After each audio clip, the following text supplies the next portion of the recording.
پێغەمبەر صلی الله عليه وسلم ڕۆژێکیان ابن عباس لە دوا خۆی سوارەکە و بە سواری گوێ درێژێک بەڕێدا ئەڕۆن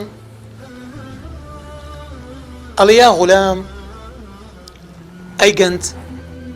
ئەی مێرد منداڵ هەندێک کەلیماتت پیشانەدەم هەندێک وشەت پیشانەدەم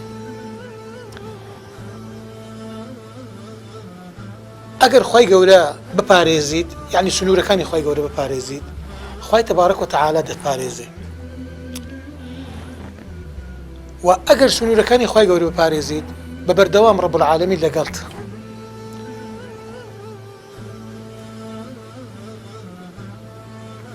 ئەگەر هەموو دنیا کۆ ببیتەوە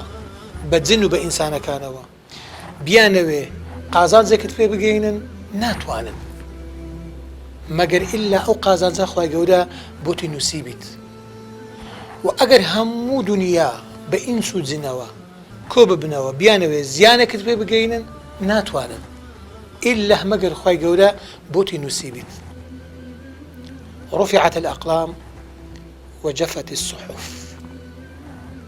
بخوة نسمر